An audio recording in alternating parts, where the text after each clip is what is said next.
Okay, if I had to describe what a goalkeeper is in one word. Position number 1, the goalkeeper. Chaotic. Commanding. Daring. Importance. Imperative. Crazy. Unique. Confident. Undefinable. I would say I can't. There's no way you can find one word that encapsulates what being a goalkeeper is.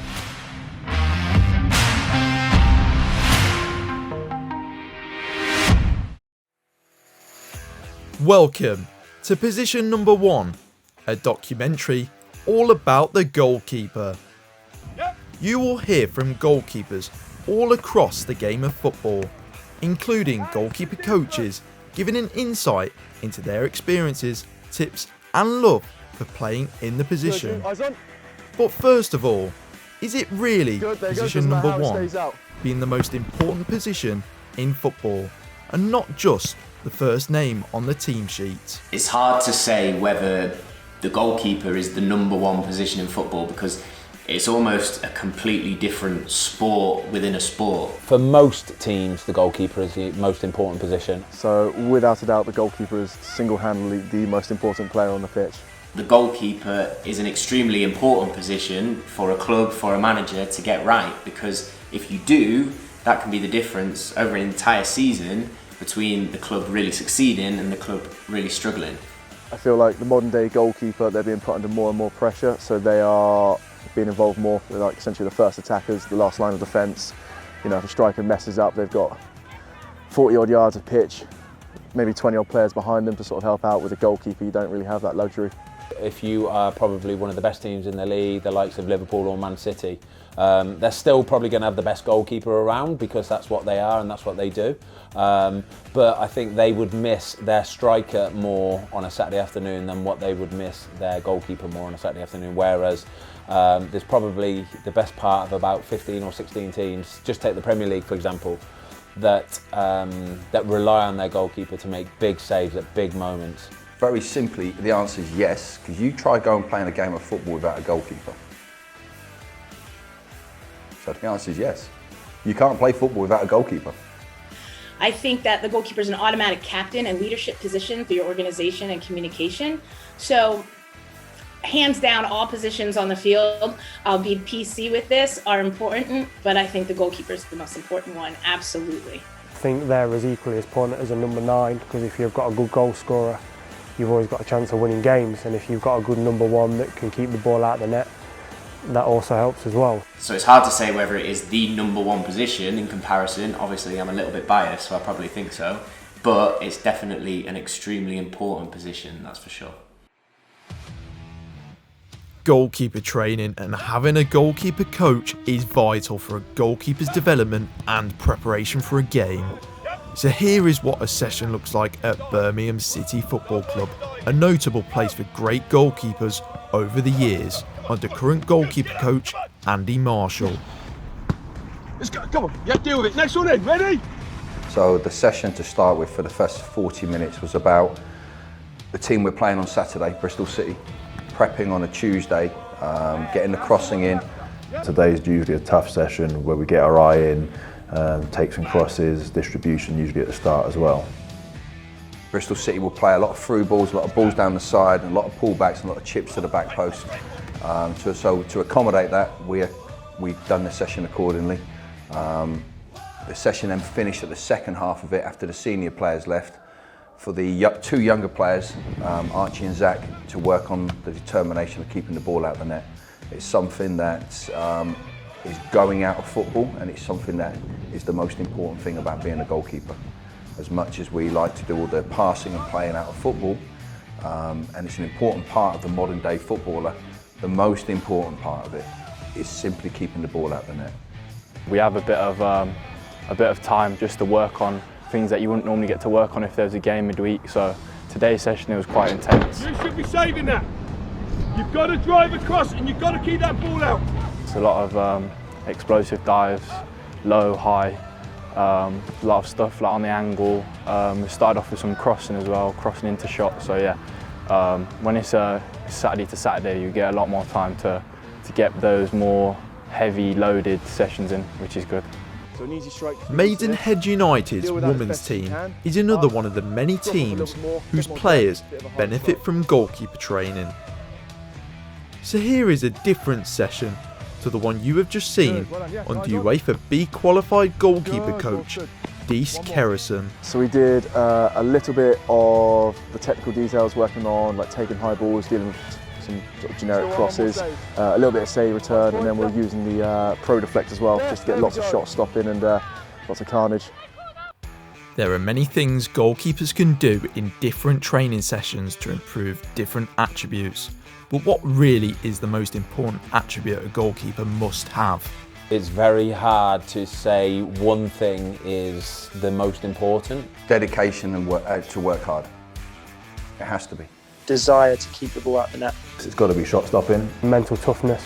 A very, very strong mentality. You got to keep the ball out of the net. I would say, it probably there's a few parts to this, but having the confidence to be a good goalkeeper, because I see a lot of goalkeepers out there on a Saturday afternoon that just kind of play it safe. They might start in a bit of a negative starting position, so then they haven't got to come for that through ball. They haven't got to come for the cross or the corner.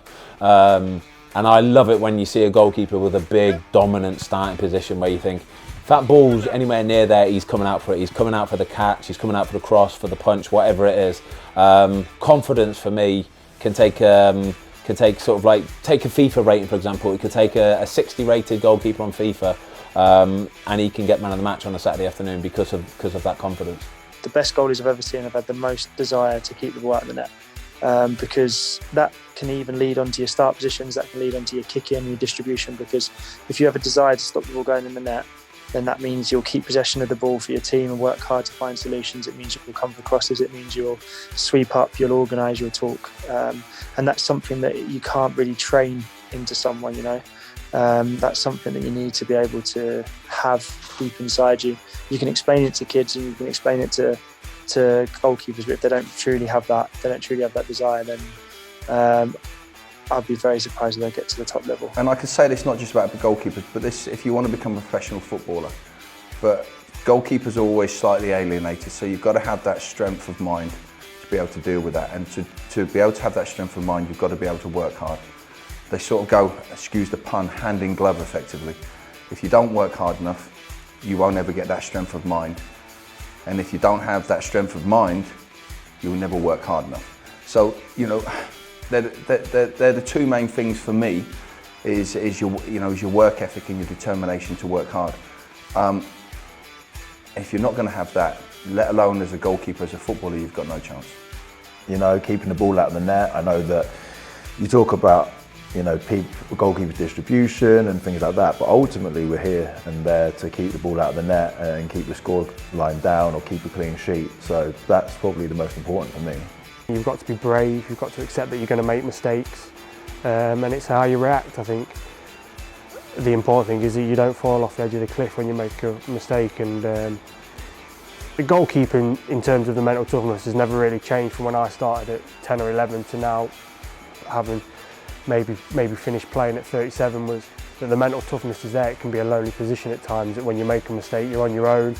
It's very much highlighted. It can be the difference between winning and losing a game and all the usual stuff that gets said, but I think the mental side of the game is the one that will carry you through. I think accepting that you're going to let goals in and accepting that you're going to make mistakes is how you react and are able to shut out all the noise and continue doing your job. If you make a mistake in the first minute, you've got 90 minutes to play, so it doesn't affect you. You go about your process and you continue, and I think that all comes from being mentally capable to deal with all aspects of it, and especially the fear of, you know, you're a moment away of maybe costing your team.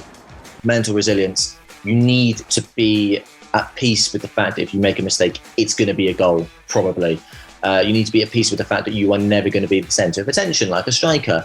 You need to be at peace with the fact that if you make an incredible save, you're just doing your job. But if a striker scores an incredible goal, it's an incredible goal and hailed. And you need to make peace with the fact that you will have a billion people trying to tell you how to do your job that never played in a position, especially on social media. So mental resilience is the most important thing. A very, very strong mentality, a strong understanding of who they are as an individual, as who they are as a goalkeeper, and an understanding that things won't always go perfect, but the desire to continually try and improve, the desire to continually give maximum effort regardless of the situation. We know how much pressure goalkeepers are under.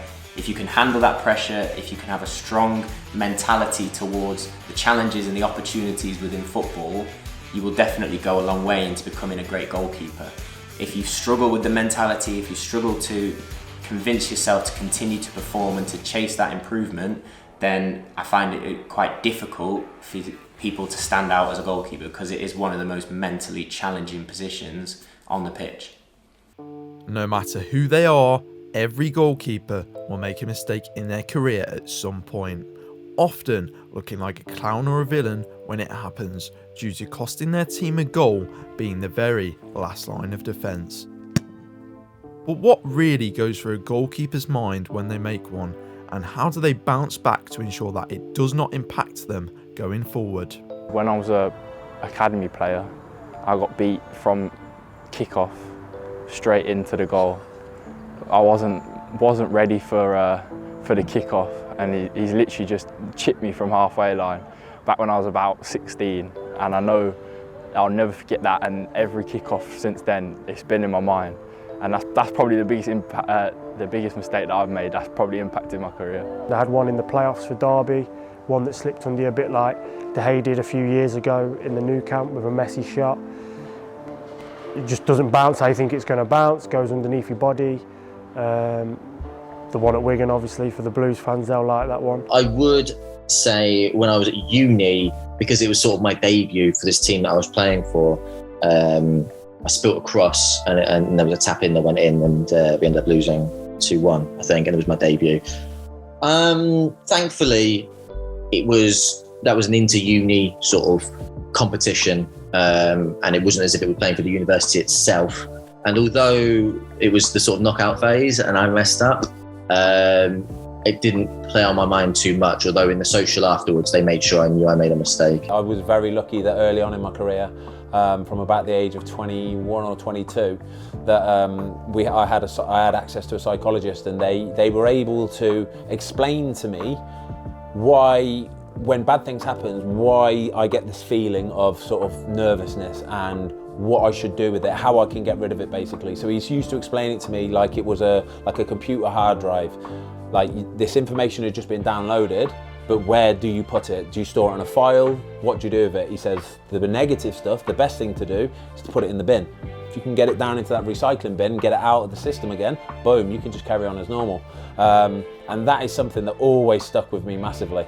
And I think that's where you've just got to have self-belief. You know, I know that on training, any day in training, I'm a very good goalkeeper. I dive around, I'm happy, I've got a smile on my face. The problem you've got is that on a Saturday afternoon, you've got, you know, if I'm playing on a big game on a Sunday afternoon, there could be 500 million people watching worldwide. And somewhere in the back of your mind, you might be thinking, if I make a mistake, I'm going to look an absolute like, I'm going to be an internet meme. I'll be pictures. There'll be all sorts. I came for a cross. I was really excited to have my chance in goal. I was playing. We were on ESPN, and I just wanted to prove myself. Which, you know, you got to keep it simple in goal. And I came for a cross that I shouldn't have come to. My communication was poor to my center back, and we got kind of entangled in the cross. So I missed the cross, she missed the cross, and they put it in the back of the net. The best way to bounce back is to let it go. And I know it's hard for goalkeepers to do that, but you know, with my center back, who was my captain as well, just shaking it off and moving forward and making the next save. Don't follow one mistake by another mistake, because you're in your head. I think it was an under 15s or an under 16s game. I think it was against Wigan Athletic, and the ball was kicked over the top, no one near me, no strikers pressing, no defenders close. I could have let the ball bounce and come into my box, but because I've been watching clips of Manuel Neuer, I decided that I wanted to come and head the ball clear for some reason.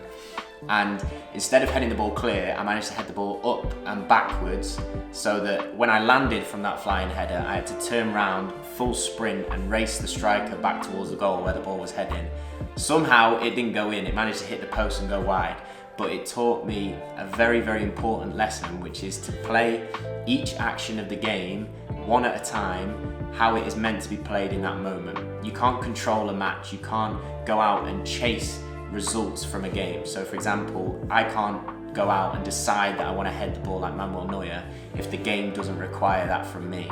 So as a younger goalkeeper, that taught me, don't force anything, don't chase anything, just deal with each action that presents itself in the best possible way, unique to that action, if you get what I mean. So that was a funny mistake, which did actually teach me an important lesson as I was maturing as a goalkeeper. There's been plenty, they're the glaring ones that people see, but there's plenty of mistakes you make that people don't see and you think, could have done better with that, maybe I wasn't quite right there, could have done something better. That's just part and parcel. You just have to, like I say, it's mental toughness, you accept it. I accepted that from a young age that it's a thankless position and I'm going to make mistakes. The year that we were fortunate to get promoted at Cardiff, towards the end of the season, I think we played Derby, tried to take a cross, Cameron Jerome came around the back stick, set back, and we ultimately ended up conceding from it. That's off the top of my head.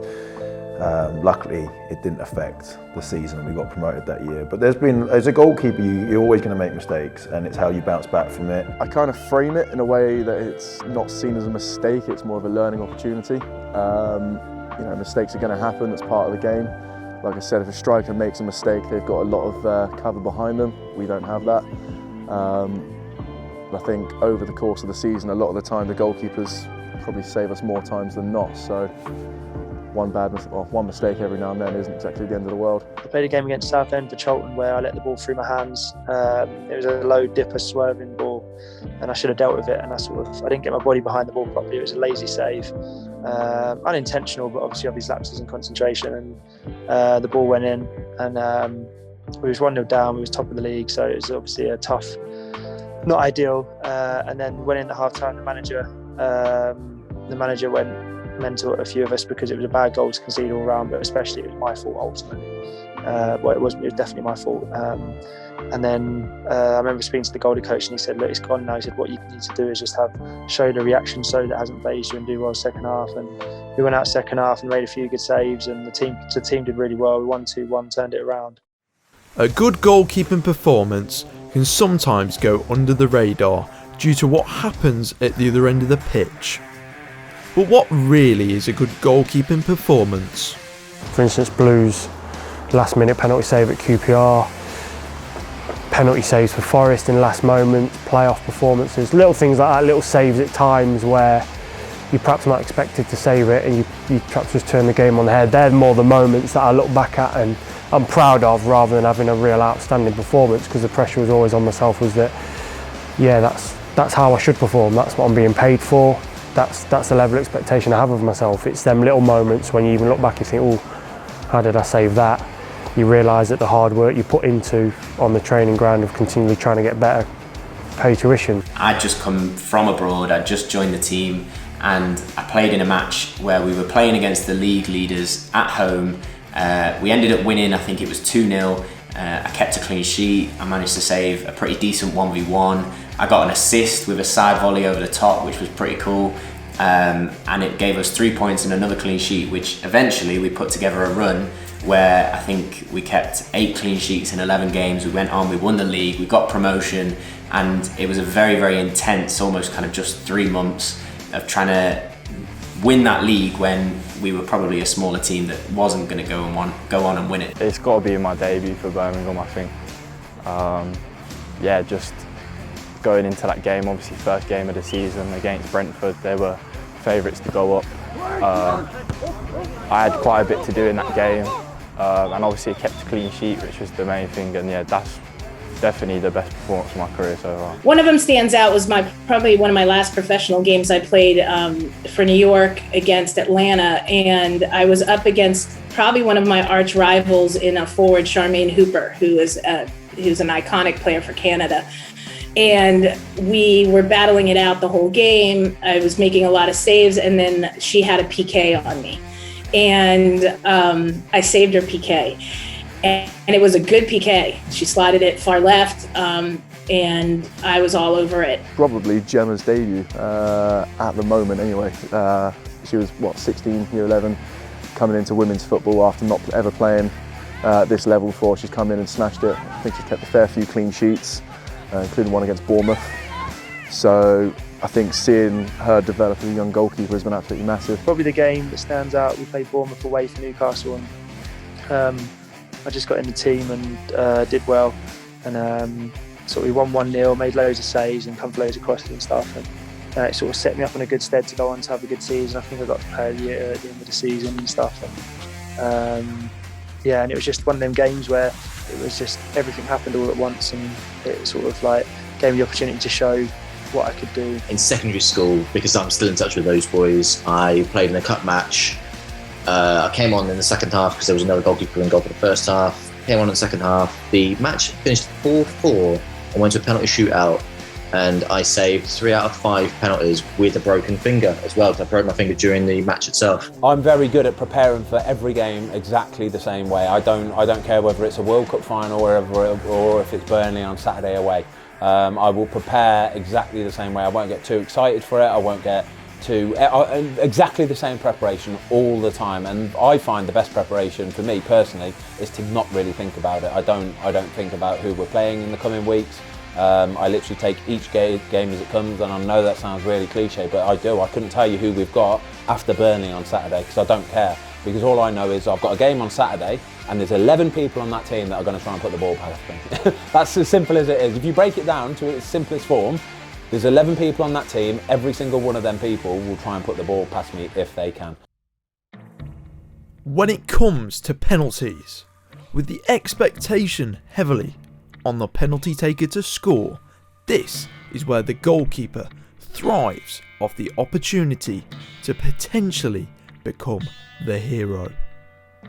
But what do goalkeepers really do to make sure they have the highest chance of saving a penalty?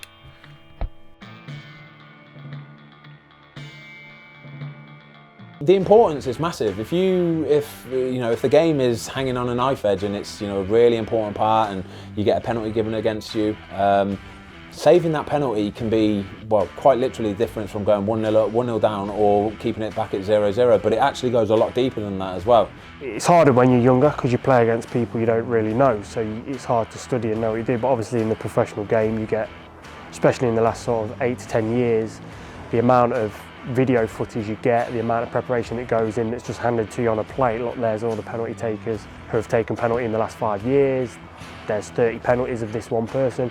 So the amount of data you can get is fantastic. You get a massive buzz from it. Our team gets a massive buzz from it. You get a big energy kick, a big sort of adrenaline kick. The fans start going wild.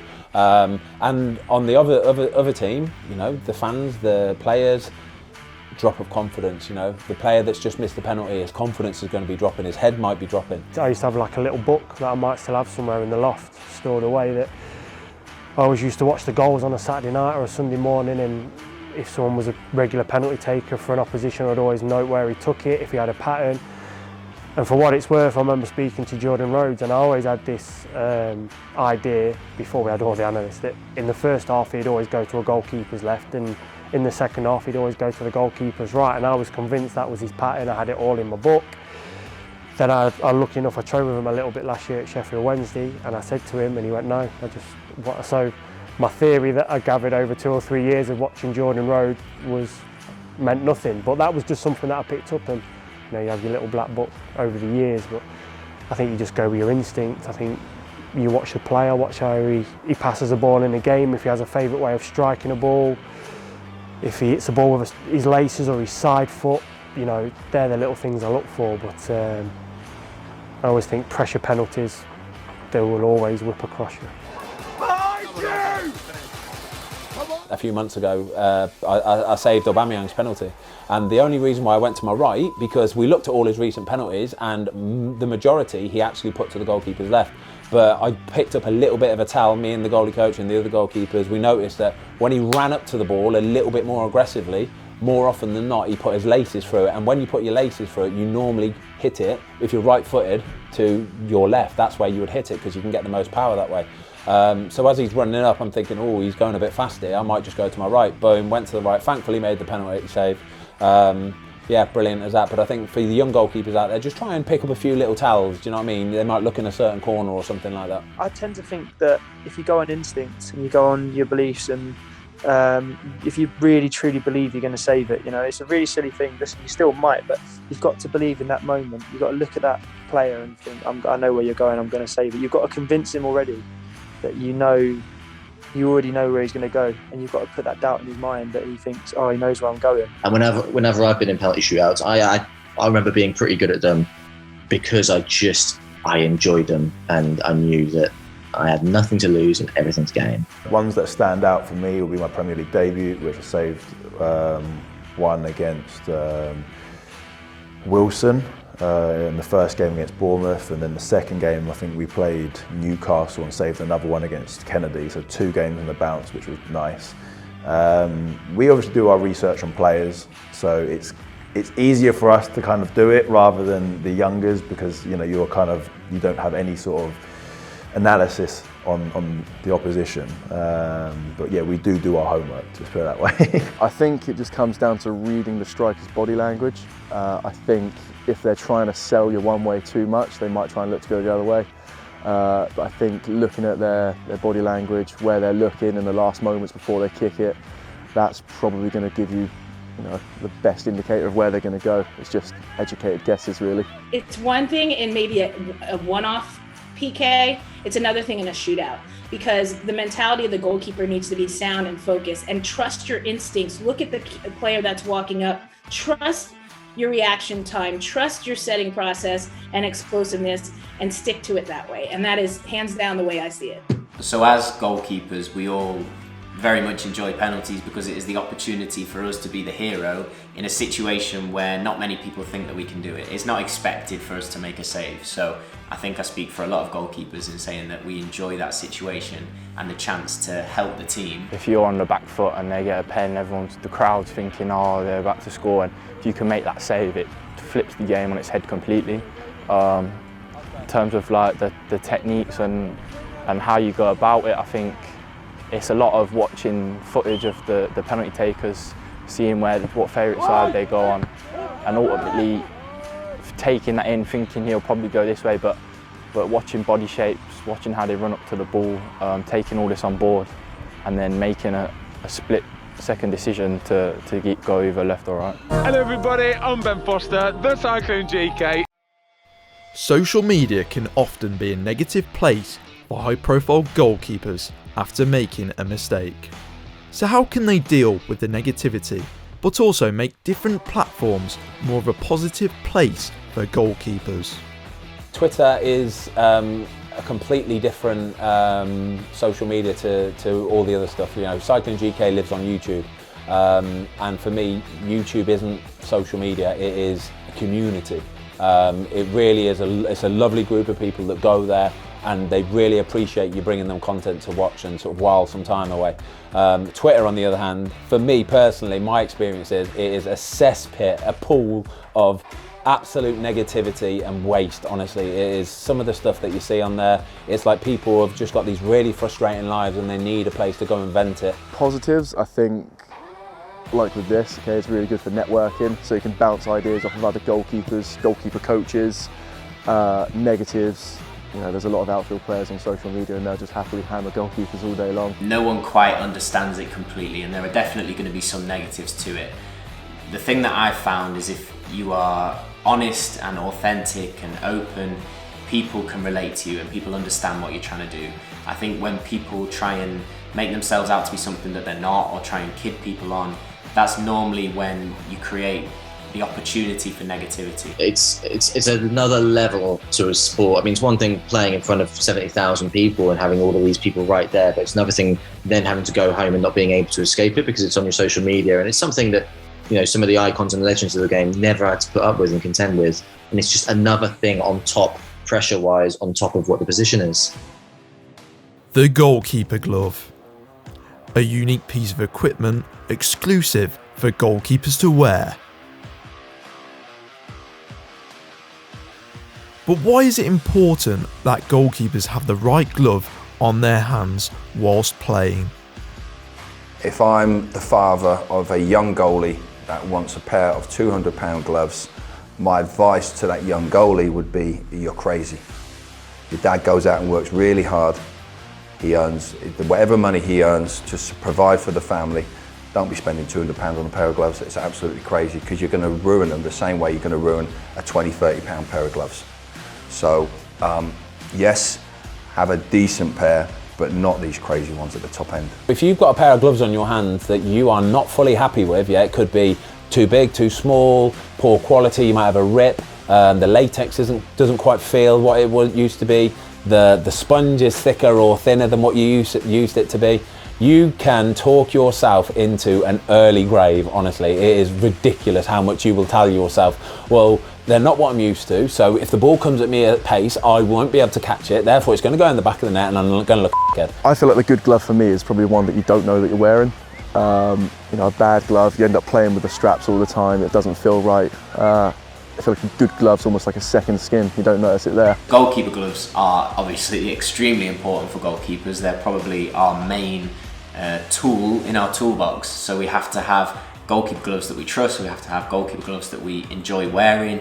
And I remember when I was a kid, and it was kind of, there was almost a one-size-fits-all approach to goalkeeper gloves, but now you have so many different types of cut, so many different types of latex, so many different types of wrist straps, backhands, finger protection, all these different technical advancement of goalkeeper gloves that you can almost become completely lost within them. The trust and the comfort, you know. You want to know that you've got a good grip, a robust glove, something that fits well. I think it's just like a nice pair of shoes, really. You want to feel comfortable and feel confident in what you're wearing. You just need to find out what's good for you. You know, at the end of the day, I think, you know, whatever works for you. Sometimes you find something that really works, and then the company that you're working with decide to change it. So it's all, you have to adapt sometimes. You have to find what's right for your hand, what you're comfortable with, what you like. Some people like a flat palm. Some people like a palm that's more fitted around their finger. I part own the One Glove company, which is Goalkeeper Glove brand. Sort of have done so for about 8-9 years. I started wearing them as a endorsee, and then got on really well with Miles, who runs it, and sort of we had loads of ideas, so I come on board, and it's going from strength to strength. And so obviously I completely understand how important it is to have the right glove on your hand. The position of the goalkeeper has changed consistently over the years, but apart from the obvious of keeping the ball out of the net, what changes will we see in the future? The future of goalkeeping it's already probably here, to be honest with you, because the evolution of somebody who just stops the ball going on the back, into the back of the net, that's not what a goalie is anymore. I think what they do in academies is they want somebody who can play football first and foremost. They want to be able to play out from the back. The biggest thing is the way the modern day goalkeeper has to play out with his feet, and that's not going to change. That's here for the future. We can see that the game is getting very fast. We can see the need for the goalkeeper to be, it's very cliche, but the 11th player, joining in and out of possession, joining in with build-up. They're no longer a player that just kind of stands in the box and waits for a shot. In the forthcoming years, I think there'll be more responsibility for the goalkeeper to be better with their feet. I think if you look at the way Edison and Man City have taken it, Ter Stegen and Neuer with Barcelona and Bayern Munich and the German national team, I think if you look at the way that they play and the way they want to distribute the ball is going to be expected as the norm. The modern day goalkeeper, I think it's quite clear that the majority of teams now want a goalkeeper that can play with their feet, and maybe it's even as equal for them to play with their feet as it is to keep the ball out of the net. I think having them a little bit more braver and a little bit more on the front foot in terms of like their starting positions. Like I said, the goalkeepers now being the 11th outfield player, they need to play a little bit higher. So I think the day of the stay-at-home goalkeeper is gone. You can't just sit back on your line and hope for the best and be a shot stopper anymore. You need to be, you know, a good all-rounder. I think if you look at Man City, they'd rather be a good playmaker first and a good shot stopper second, wouldn't they? I think we're going to see a consistent trend of utilizing the goalkeeper with their feet as we move forward. And you have to. You know, gone are the days that the goalkeeper's just chilling out back there. The keeper's going to have to become more of an outfielder. I think they're going to be playing higher. I think they're going to need to use the ball at their feet a lot more. Nowadays what we've seen is these guys who are so comfortable with their feet, they almost look like outfield players. There have been many tips throughout this documentary about playing in goal. But what is the main advice of playing as a goalkeeper from other goalkeepers themselves? First and foremost, enjoy it. Secondly, don't let anyone that doesn't play in goal or hasn't played in goal tell you whether you've made a mistake or not. You will know yourself, and other goalkeepers will know as well whether you've made a mistake or not. It's not down to them to tell you. And thirdly, be brave, realise that you are in the most difficult position in the sport, and be kind to yourself for that. Give yourself the opportunity to learn and grow and make those mistakes, because you can only really make those mistakes and know how to then prepare for those situations in the future by making those mistakes in the first place. Work hard. It's simple. This job is, and this industry and this hobby and this career, if you're not willing to work hard and you think you don't have to work hard, then you've got no chance. Don't come away from being a good technical goalkeeper. That will always get you out of trouble. There's new styles, different cultures, different countries do things slightly different, but having a good shape, having a good pair of hands, and getting your body behind the ball is always a no-brainer for me. Sometimes you don't always catch it clean, but you'll always get a chance to fight for the second ball or make a second save. Enjoy the game. You know, enjoy being a goalkeeper, a player, whatever it is. Try new things. Try to learn from different goalkeepers around you, from the professionals. You know, it's only, you know, the time flies so quickly. I think as a goalkeeper, you just understand that you're going to have ups and downs, and you're going to have good games or bad games. Try to keep level-headed, but just keep enjoying what you're doing. Work on the mental side of the game as much as you would on the technical and the physical. The most important thing is you work hard. You obviously have to enjoy it, because if you don't enjoy it, then it's never going to get you anywhere. Like anything in life, if you truly enjoy something, you work as hard as you possibly can. The main thing to think of is to always be positive. Always have that goal wherever you want to get to, whether it's you want to play in the Prem, or you want to be England's #1, or you want to play for your home club that you've supported your whole life. Make sure you keep that goal in your head every day, every time you come into the training ground, every time you're doing the extras, every time you're in the gym. You got to make sure you know what your end goal is, otherwise you're doing all this for the sake of it. To conclude, goalkeepers will always have each other's back, being the first to sympathise and defend them when they make a mistake, and being the first to praise them when they pull off a world-class save.